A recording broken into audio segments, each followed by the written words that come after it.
Rocket Lab is dedicating itself to launching small satellites cheaply and efficiently, a capability the American company thinks the burgeoning private spaceflight industry desperately needs. Small satellites, some no bigger than a lunchbox, are revolutionizing how people gather data about the Earth, and they might be the future of global communications. Rocket Lab's business model is a bit like Henry Ford's was when he started selling Model Ts. Keep the machine simple, produce a lot of them and keep them affordable. Peter Beck, the company's owner, told Space.com that he'd like to reach a point where Rocket Lab launches one of its custom-made, small satellite rockets about once per week. And similar to Henry Ford, who didn't even want to make different colors of the Model T, Beck said that until that basic goal is met, he has no plans to diversify the company's services. Satellite quiz: how well do you know what's orbiting Earth? Generally, when people come to us and want us to get involved in other projects, we want, simply because what we're trying to do here is so important, Beck said. Who knows what the future holds, but we're laser-focused on getting this launch vehicle to market and, hopefully, liberating the small satellite world. The two-stage Electron rocket, designed and built by Rocket Lab, carries payloads of up to about 500 pounds 225 kilograms, with a nominal payload of about 330 pounds 150 kilogram. It will lift off from the company's private launch facility in a remote part of New Zealand. Beck said Rocket Lab is on track to make its first test launches this year. The Electron's single-engine second stage has been flight qualified, but the first stage, which uses 9 engines, has not. The company already has contracts with 4 customers, including NASA, and plans to start delivering on those contracts in 2017, according to Beck. For example, Rocket Lab is scheduled to launch 2 lunar missions in 2017 for the company Moon Express, which is trying to win the $30 million Google Lunar X Prize. A single flight currently costs $7.6 million, about $5.5 million at current exchange rates. For comparison, each launch of SpaceX's much larger and more powerful Falcon 9 rocket currently costs about $60 million. At least 17 other companies worldwide are working on launch vehicles in the same class as Electron, that is, they carry payloads weighing a maximum of about 1,100 pounds, or 500 kilogram. 3 others have announced that they will try to make their first flights in 2017, and 2 of those companies are also under contract with NASA to fly a payload by the end of 2018.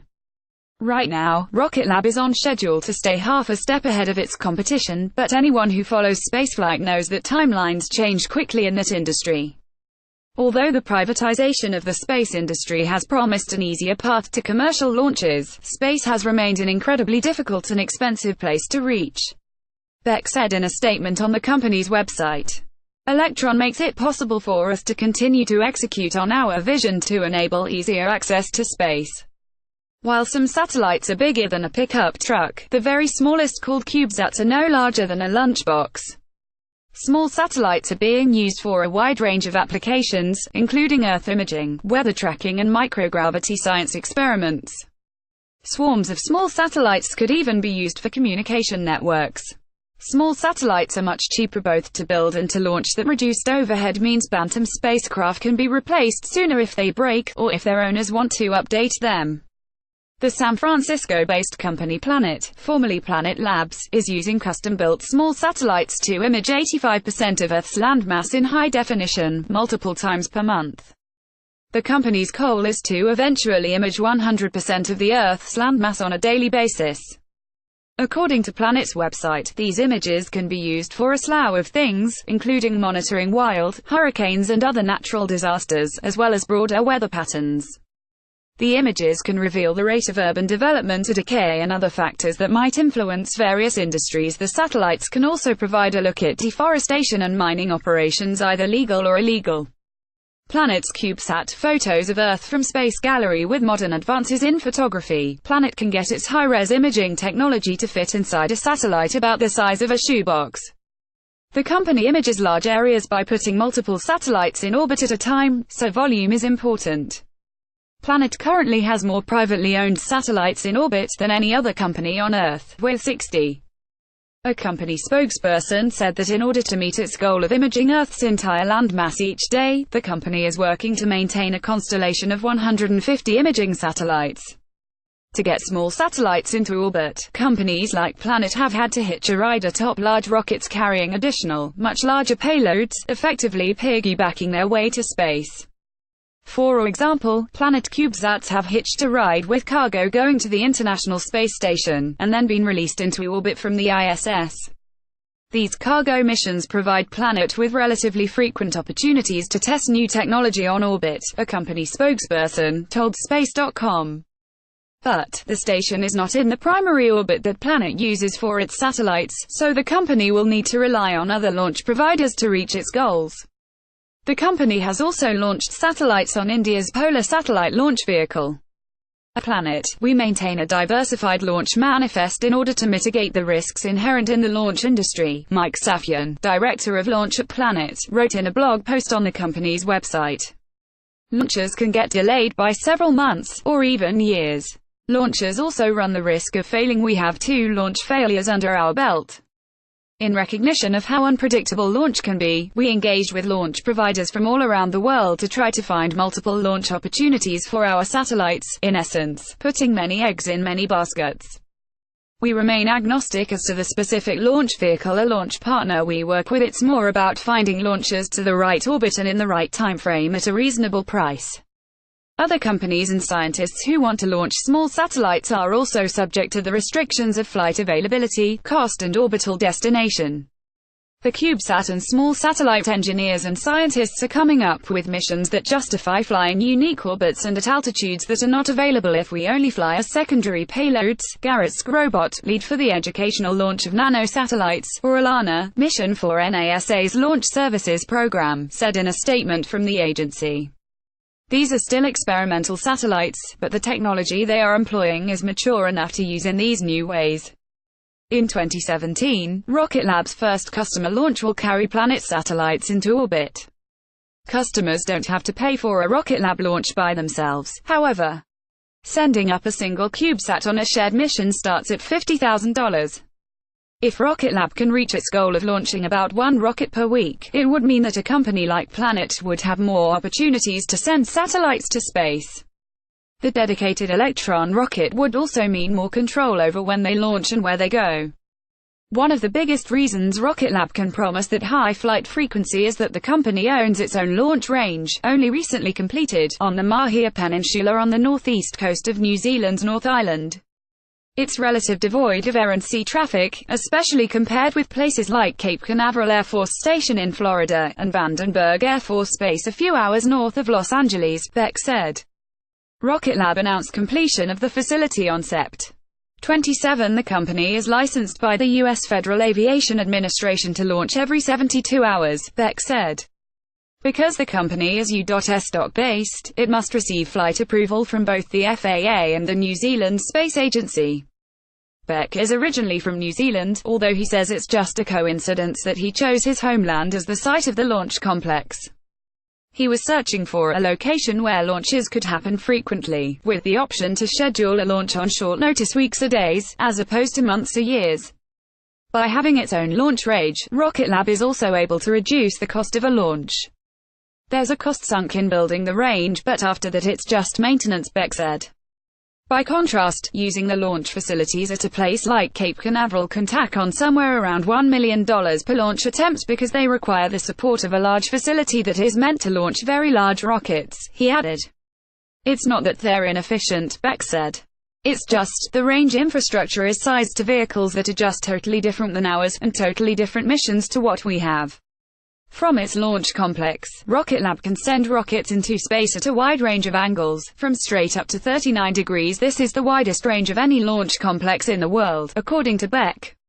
The rocket can put payloads in a sun-synchronous orbit, which means the satellite flies over different sections of the Earth at approximately the same solar time each day, meaning the sun is at the same position in the sky.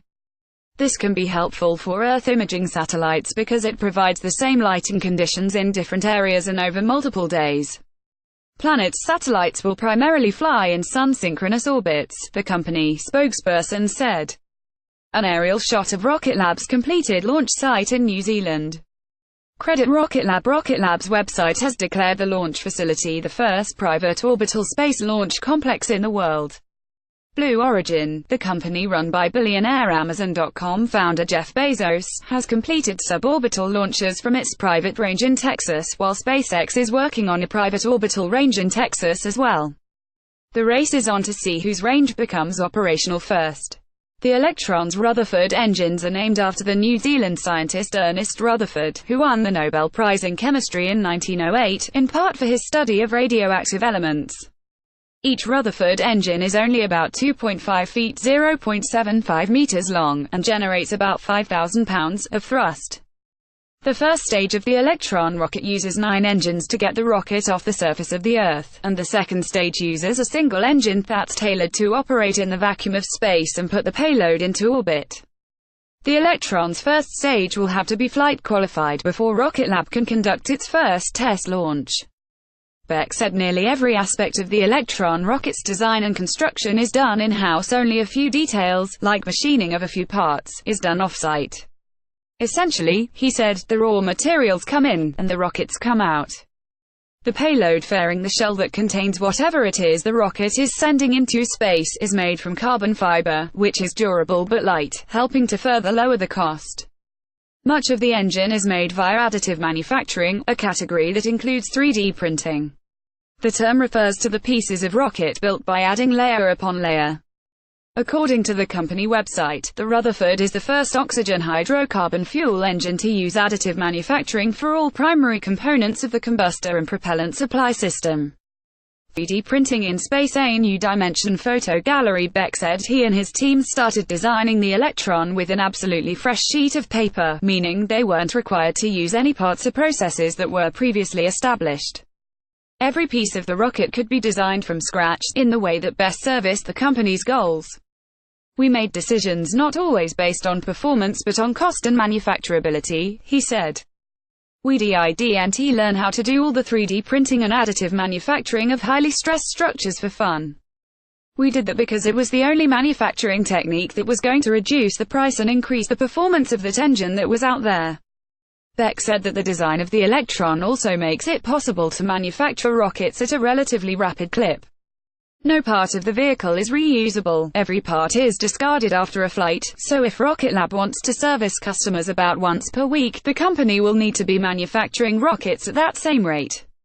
An annual State of Industry report from the Satellite Industry Association SIA highlighted 4 small satellite launch providers that are scheduled to make their first launches by 2018.